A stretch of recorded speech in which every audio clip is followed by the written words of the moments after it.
Okay. Glasses on or glasses off? You take your pick. Okay, Freddie, I want to first thank you for taking the time to do an interview with us. Just an overview of kind of what we do. We're going to talk about more of the business side of the industry, and we're going to talk about hair, kind of you, where you came from, how you got your start. So, I mean, we can jump in right from there. Give me your story about how you started in the hair business way back then. Oh, way back then, okay. I started off as a young 18-year-old kid not knowing what to do. I played soccer. I played for El Camino, and adjacent to our soccer field, there was a cosmetology department. And being 18 years old and looking at all these young ladies, I said, wow, what a cool thing to take. So we would go in there and get manicures and pedicures for, $1, 50 cents for a pedicure or $1 for back in 1981. And I hit it off with all the girls in there, and so I asked my buddy, hey, I think this would be a great class to take the following semester. And we did. I enjoyed it from day one.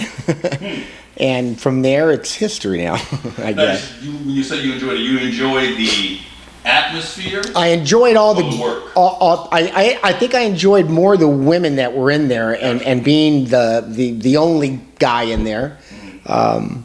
And it was just, I don't know, I can't explain it. The fit was perfect. Gotcha. For who I was and what I was doing. I grew up. I grew up in Inglewood, California.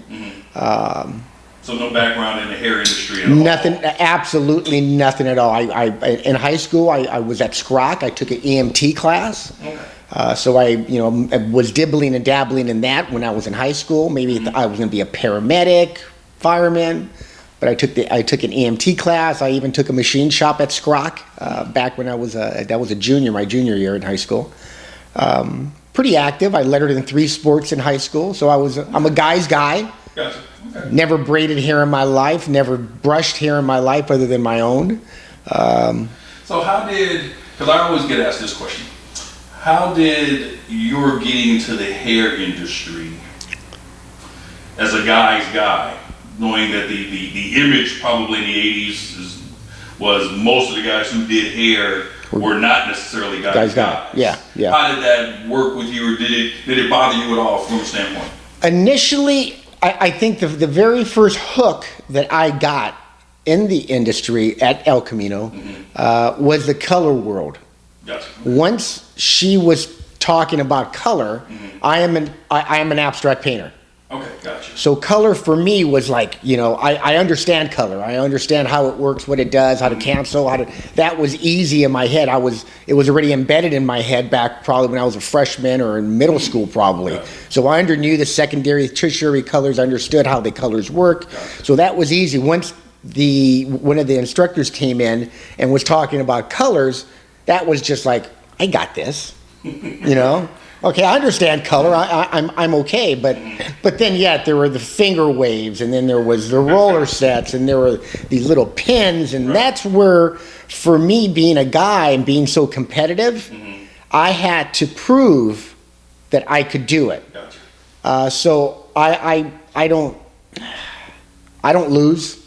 I got you. Okay. I don't lose. So if I see a girl or another guy was doing their thing, right, I had to make sure that I was going to be better than them, because that's that's what I do. I don't give a half-ass doing anything. Gotcha.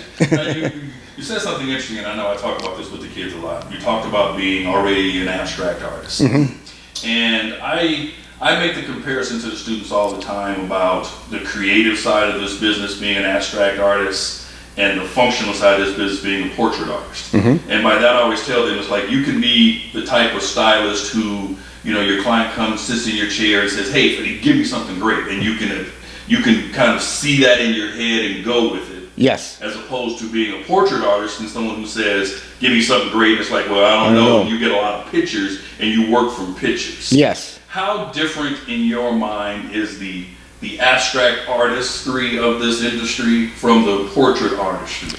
Those clients who come in and ask for those, do whatever, I think are very few. Right. I think a lot of the people would bring in pictures, which is a peace of mind for them, because they have a little control of what they're dictating to us as a stylist. Gotcha. Right. So if you are that artist that could have that imagination to create something, you're ahead of the game.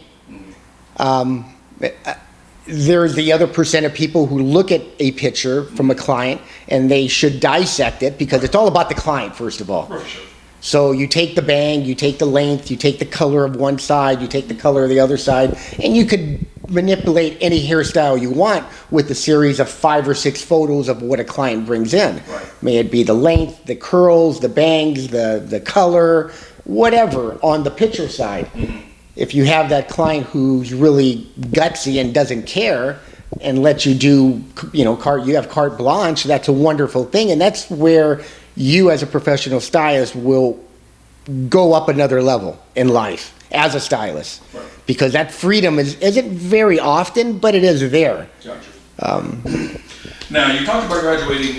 Once you finished at El Camino, give me a little history of kind of where you went in the industry. Did you start as an assistant, and kind of your evolution as a stylist?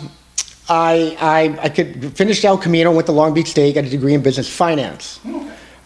Was a loan officer for a short term, working for a private.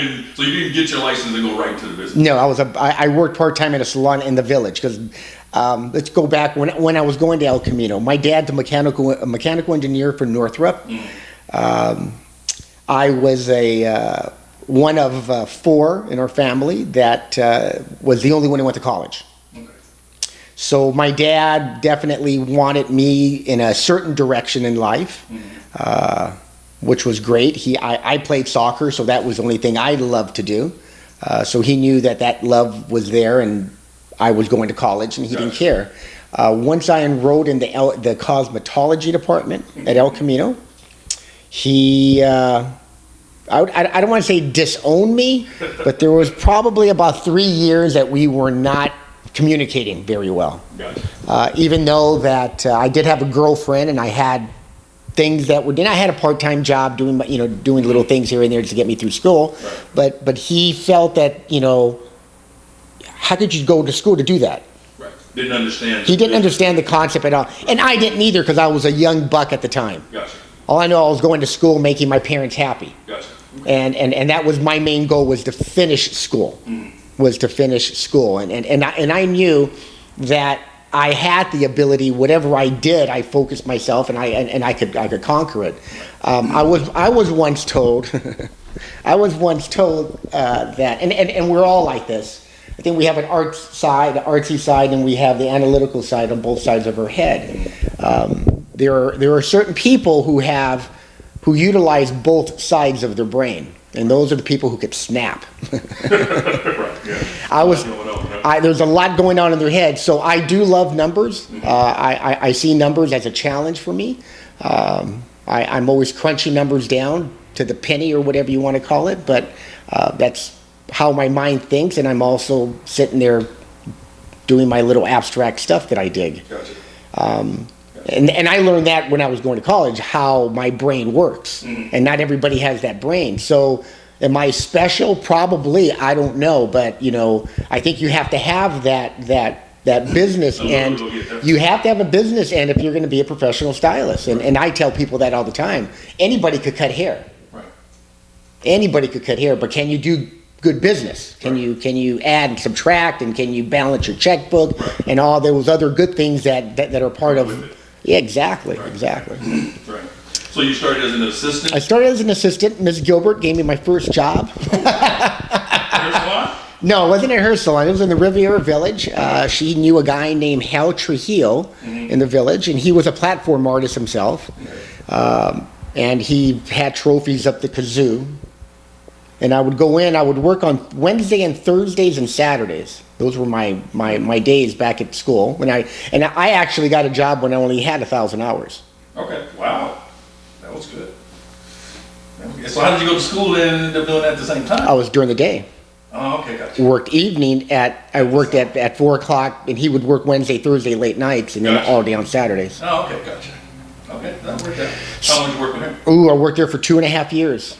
2.5 Just years. as an assistant? Just as an assistant for him and 7 other stylists. Oh, wow, And I told you that one story of what he gave me, and that meant a lot to me back then, about the newspaper story. Right, yes. About reading Want me to right. Repeat that? To discuss with the Exactly. And being a 21-year-old kid, that was, I didn't get it. Gotcha. I didn't get it. What the fuck you want me to read a paper? Right. Sure, I got a hangover, man. I don't want to read a paper. But I would read the sports section and kind of fake the rest of the stuff. Right. And then he finally told me exactly why he wanted me to read the paper, because there's always something interesting in the paper that you could talk to all of his clients, maybe the doctor, the lawyer, the mechanic, the housewife, whatever it may be. There's an article in that paper that you can make a contact with that client. Gotcha. And clients love talking about themselves, what they do and what they don't do.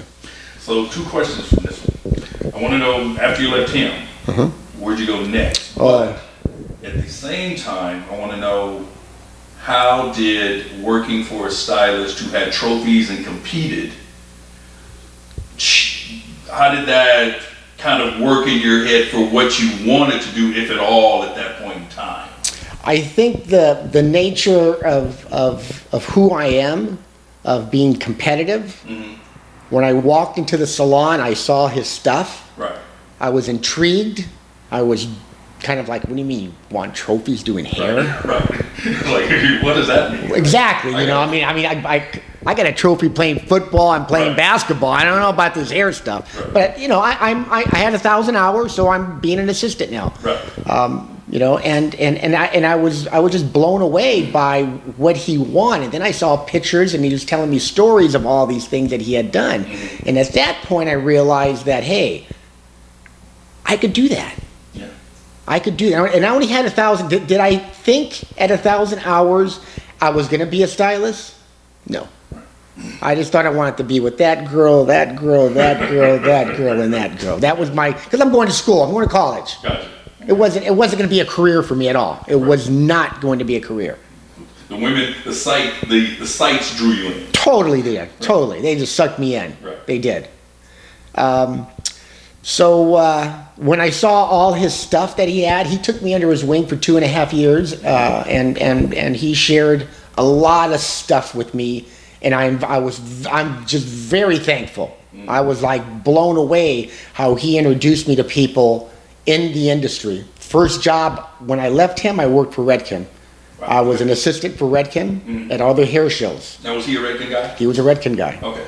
So this was 1981, 82. I started just being their gopher at all the hair shows. They would, and that's what Hal told me to do, as well as Ms. Gilbert. They both kind of were on the same page, and how they kind of relayed stuff to me. Ms. Gilbert actually said to me, Freddie, if you want to be a better hairstylist, figure out how everyone does it and make yourself a part of everyone. Right.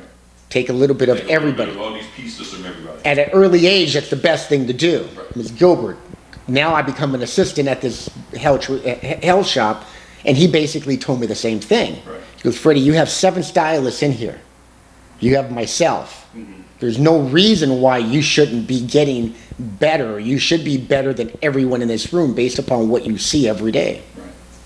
And I'm going, okay, whatever, let me read the paper.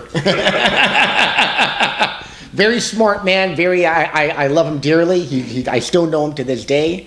I'm very thankful to him for what he has given me. If it wasn't for him, there's a chain of people who have like me or whatever it is. I don't know if it's the aura that I give out people or people give back to me.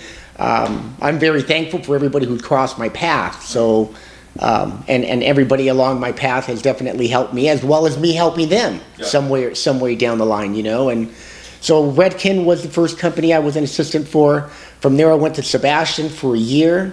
After Sebastian, I went to a small little company called EcoCare.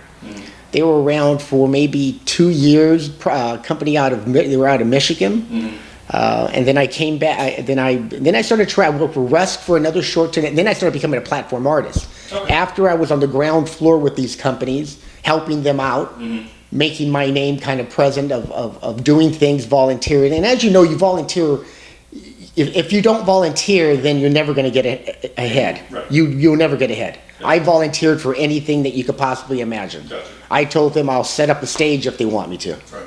I didn't care. I want to be part Being of. part of what I want my face to be known by every one of these manufacturers. I wanted to have them recognize who I was, Gotcha. and that's all I cared about. Because after hearing Ms. Gilbert and then my first Hal telling me that you need exposure, man, you need to go out there and start doing your thing and start learning stuff, and I went out of my way and I helped a lot of people. Gotcha. And how different is the road for the stylist today? If at all, it is different. I mean, you're definitely an accomplished stylist. You've got a young person that comes in here. I'm sure you try to feed into them the way that it was fed into you. Is the road for someone now the same? And well, let's start with that question, because once we finish that one, then we'll get to the next one. I probably, and you and your parents and your dad and Ms. Gilbert and everybody in my past, I believe we don't know how hard the road is when we're traveling on that road. We look back now and we see the accomplishments of what we've done. And in a lot of ways, they're long and hard and troublesome and confusing and all those other adjectives that you could probably think of, you know. But during that time, did I think it was difficult for me? No, I did not. Because I felt that I had in the back of my head a game plan of where I wanted to be and what I wanted to do. Without that game plan, I believe, I don't think I would be here today.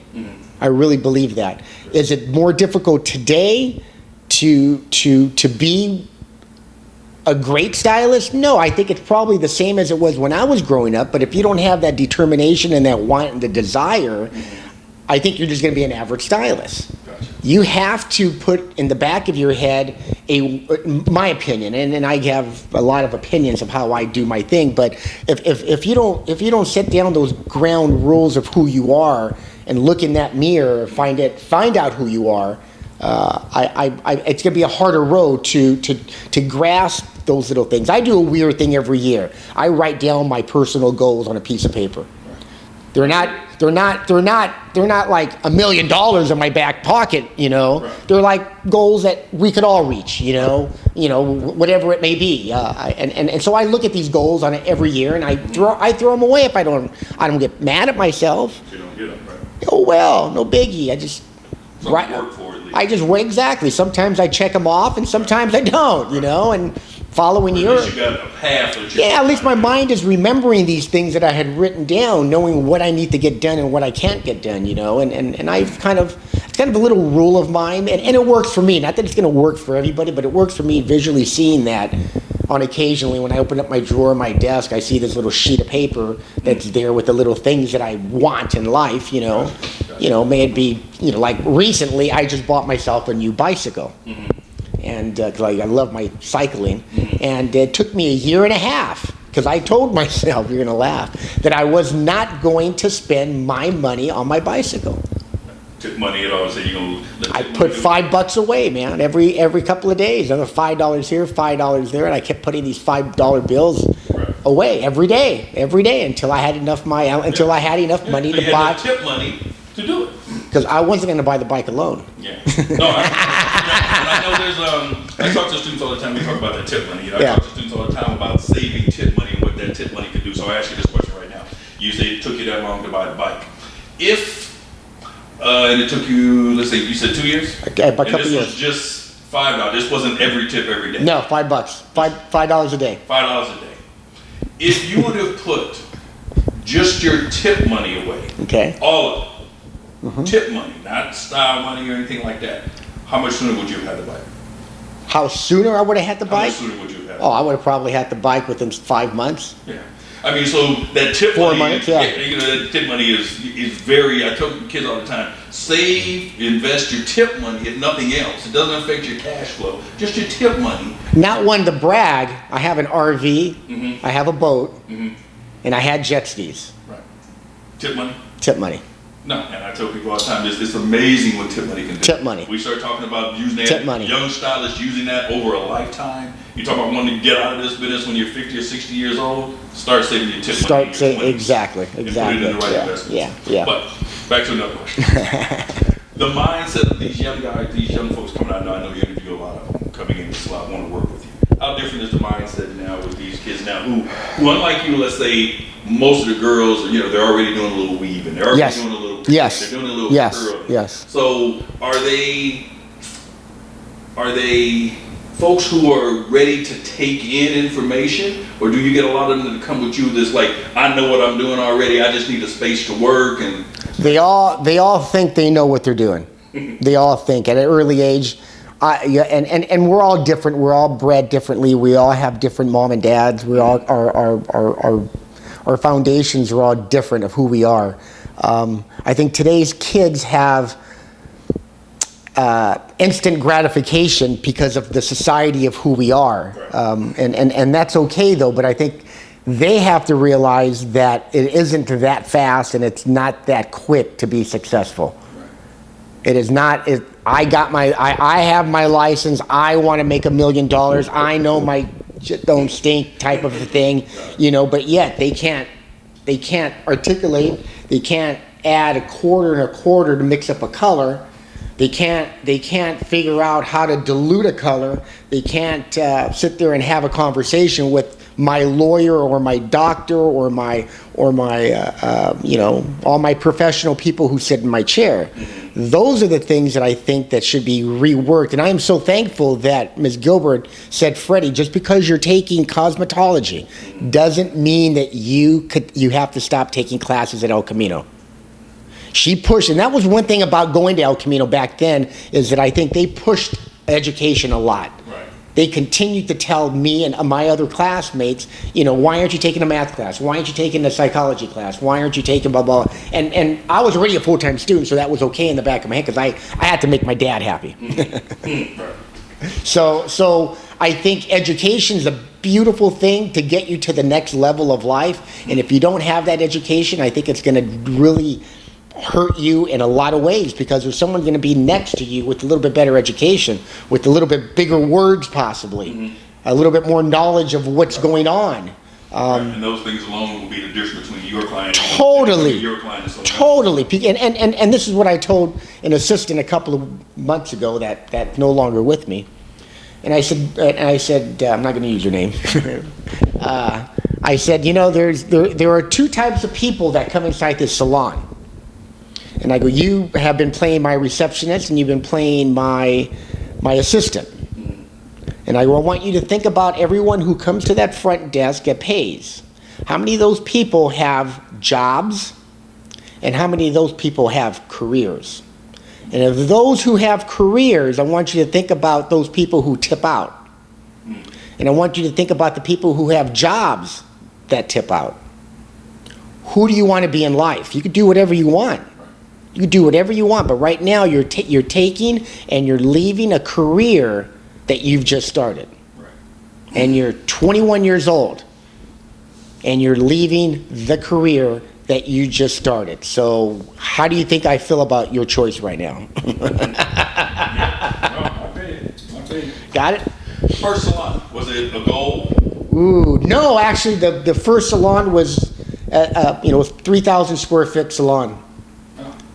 That was the first salon? First salon, I went large. Okay. I don't. How long did you plan it out? I had paperwork probably about a year prior to that, maybe, or even less than that. I penciled everything out of what to do, how to do it, made my contacts with people that I knew I wanted to be on my team. Got the foundation of where those people were and the commitment by those people, and then from there I went to the next level. And I picked up a 3,000 square foot salon, and it turned around probably within 6 months. More stylists started coming in and flocking in towards me, and I had a ton of people there, and I had it for 14 years. Wow. Okay. When in your career, I think we talked about this before school, but we'll ask it again. When in your career did you, seeing how you had the business classes, it probably was always a combination of the two. But when did you start to understand what Freddie the stylist had to do, as opposed to Freddie the business person had to do? And when did you start to put together the team to help Freddie the business person, the accountant, the insurance, those kind of people? When did you realize those kind of people had to be a part of making the business function, be it? This may sound pretty cliche-ish, and I probably, my parents have probably supported me, my mom more than my dad initially, but I think one of the things that my parents always told me is that if you surround yourself with successful people, you will be successful. You surround yourself with a bunch of a-holes, you're going to be an a-hole. You're going to surround yourself with thugs, you're going to be a thug, Freddie. So you figure out what you want to do in life, because we'll support you with everything you do. But just remember who you are surrounded with. So I am very blessed that once I started cutting hair, I had a circle of people around me that were supporting me from day one. Not just for me letting me cut their hair was the first support. And after that, every one of my clients was a wealth of education. A wealth of education that sat in my chair. And not just as a client anymore, now I broke the bond between a client-stylist relationship, and I said, hey, I need to have lunch with you. Gotcha. This is my thought. Gotcha. And those people that I had asked were totally supportive, totally gave me some free information that I was just very thankful. And did I charge them for the next haircut? No. So I gave free haircuts away for a long time for those people who had supported me during the early years of me opening the shop up. Gotcha. Of all the little details that you don't realize that have to get done. Was there a big age difference? And I'm speaking now to that student. I talk to students all the time about you can grow a clientele inside of the niche that you exist. So if you're a golf person, you can grow a clientele inside of your golf friends. Yes. You can grow it inside those businesses. Yes. But when you want to expand, and you find yourself, in your mid-20s with a client who's in her 30s, and you're kind of letting them know how you want to grow and become a better stylist and do some things. How did that process go for you in introducing yourself and saying I want to take you to lunch so you can kind of help me kind of grow my business and stuff like that? I knew there was a lot of things that I needed to get in my head. You could only read so many books, you could only do so much until you have people who are in a business, may it be a laundromat business or a liquor store business, and I would, my clients range from all those people, and it was that knowledge that I was lacking of, because sometimes books don't give you all those little details. So for me to pick their brain was I hate to say it was easy, but it was easy. It was easy for me. It goes back on your morals and your values and what you want to do and how you want to do it. My mom passed away when I was 33 years old. I was a hairstylist. I was traveling around doing a lot of hair shows, and she had cancer. And so it was very long, it wasn't long, 3.5 years of just chemotherapy crap and hair falling out as a woman. And I was out and about then doing my thing, and it just bugged me that my mom was losing her hair. And after she passed away, I volunteered at a oncologist in Kaiser, and I was their hairstylist on staff. And I did that volunteer, and we're going to go back to the clientele base of who you are. Right. Because we all will attract people based upon who we are. Gotcha. So I volunteered at Kaiser in their oncology department to talk to the women about losing their hair. I talked to the women about how to put a little scarf on their hair and Right. you do a bunch of little Family things. chips and those kind of- Totally, and even wigs. I bought wigs, had them put on wigs, talked about different textures of wigs, breathable wigs, non-breathable wigs, and I did that for about 7 years out of my time. Right. Volunteered once a month, new crop of chemo patients coming in, Right. and conversations with these ladies of what to do and how to do it. And at that point, I think another group of clientele opened up the door for myself. Maybe because I have a passion in here, but I also have a passion for people. Right. And that's what your heart and what you were talking about. Totally. So not just the women that were getting involved and the men that were there also, and it was also the siblings, the sister, the cousin, You're giving them, they're giving others. totally. So imagine this woman goes home and tells her husband, "Hey, this hairstylist was there giving us talk about, and next thing I know, I'm doing the husband's hair." And the daughters. And the daughter's hair. Right. So that opened up another, another vein of people. So it was, it was entertaining for me. Right. And I did it because I wanted to. It wasn't because I needed clients. Right. I didn't need clients. I did not need clients. It wasn't a marketing idea. No, not at all. It was Not strictly at all. give back to what you Not want. not at all. Not at all. It just made me feel warm and fuzzy every time I did it, because I knew I was going to make these women happy on just giving them ideas of what to do with no hair. Gotcha. Flip side. And as we always talk about all the good and rosy stuff. You talk about trying to develop clients and relationships with folks. Give me one example of that you can remember that necessarily wasn't a big thing, but something you tried to kind of incorporate, a client you tried to get next to, an idea you tried to do that didn't work for you, and how you moved past it. Ooh, an idea that didn't work for me. Or even a client, let's say one of the clients you felt you wanted to network with, and they kind of were like, well, no, that doesn't make any sense. I mean, there's nothing we have to talk about. Just so students can kind of hear sometimes that it isn't always going to be every client you talk to is going to want to sit down and talk. And yes, well, yeah, well, that's where you have to fill out who that client is. Yeah. I think it's up to the individual to figure out if that's going to be a good shoe-in. If it's going to work. Not all my clients are going to give me advice for free. Right. No, yeah. And you just got to fill out, who they are and what they're about. And I think that's part of a psychology class that everybody should have to take. Because reading people is very important. If you can't read people, I think you're always going to have you're going to have an issue.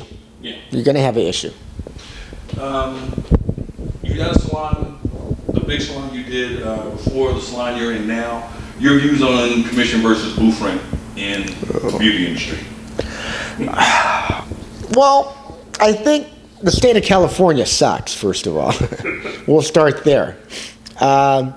Booth rent, I've always been a booth renter. After my 4th or 5th year, I rented my station because I knew that being a commission person wasn't going to put enough money in my back pocket. Okay.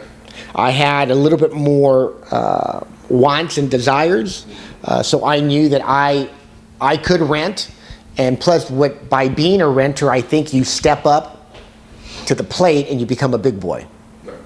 If you don't want to be a big boy, then continue to become a commission person and let somebody else take care of you. Right. I don't. I come up to the plate and I try to. The other skill sets that you need. Thank You can be a you. big- I want to hit a home run. Right. I don't have time to sit there and bunt the ball. Right. Gotcha.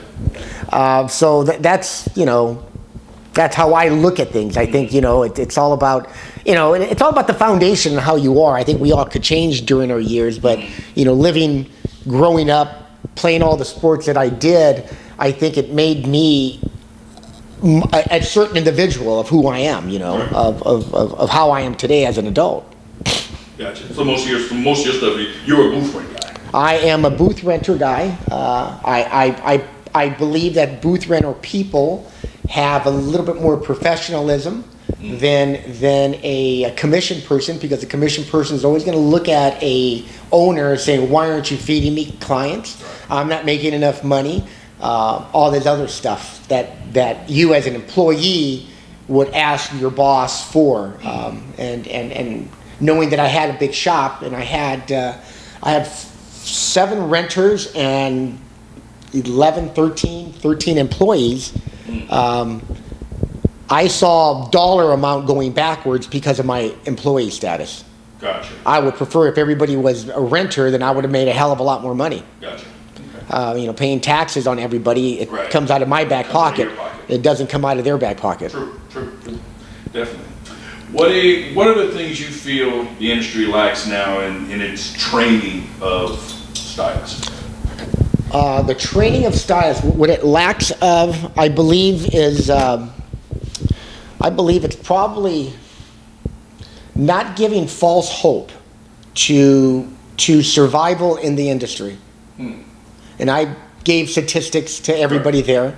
And I think when the assistants come in here, they don't realize how there's work involved and there's thinking involved and there's stuff that have to get done. It's not all about being pretty, laughing, and looking good all day. There's stuff. And I think a lot of the kids that I assisted in the past, they didn't understand that at all. They believe, just because you have a license or just because you got out of school, you're going to start making money. And I said, no, that isn't how it works. Nobody knows you. Right. You have no reputation. So let's start from the ground up. And maybe you should have started this back when you were in school to start your career, because that's where I think it should start personally. What kind of things you think chicks are doing while they're in school? I always tell them, as soon as you get in school, you may want to start looking at salons, looking at where Totally. It's like, well, I don't have but so many hours. It's like you're going to start to talk about personality, you're going to start to get a feel for people. You may walk into 8 salons, and of those 8 salons you walk into, you may find that 3 or 4 of them are places that you thought you wanted to work that you don't want to work now, simply because you get in there and you don't get a good vibe from it. Exactly. But that vibe is different if you're a student asking questions than if you're a stylist asking questions. Yes. And you've got to understand the difference in that. Yeah. And there's a lot of stylists out there that would never sit there and rap to a student because they think they're whatever. Right. They talk to another stylist, but if you got your license, the conversation is different, license to license, than it is student to someone who has a license. And those are the people you're looking for. And I was there at one time too. And that's why I usually went in the beginning. I kept my mouth shut. I wasn't there to be their friend. Right. I was there just to learn as much as I can by just watching them. Going back to kids and what they have now, in my opinion, there's no reason why anybody should not know how to braid.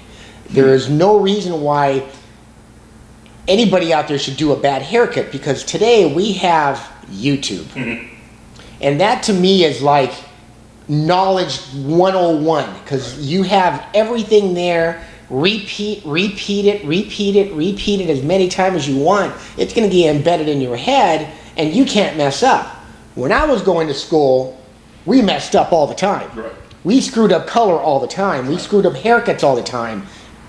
We didn't know what we were going to do. Now, if you look at a haircut, how it's done, you can see how it's done immediately. Yeah.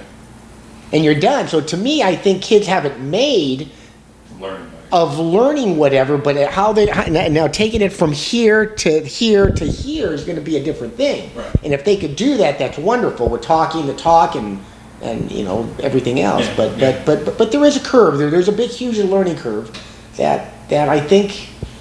Kids are tough today, man. They're freaking tough, man. They are. Is the curve larger because they're tough? Because the curve doesn't necessarily have to be as large if indeed you are someone who's willing to ask questions, dig, and get what you need to get. You talked about earlier, your guy telling you there's 7 different stylists in here. Well, if one is a great colorist, one is a great colorist, one is a great stylist, if you can pick the brains of the all great of them, cutter, the great stylist, the great colorist, now you can become a more complete stylist totally. with those pieces. There was a guy named David Allen. David Allen was, I assisted him for about 6 months after I left Hal and started working at these other places. I needed another part-time job, and somebody turned me on to this guy named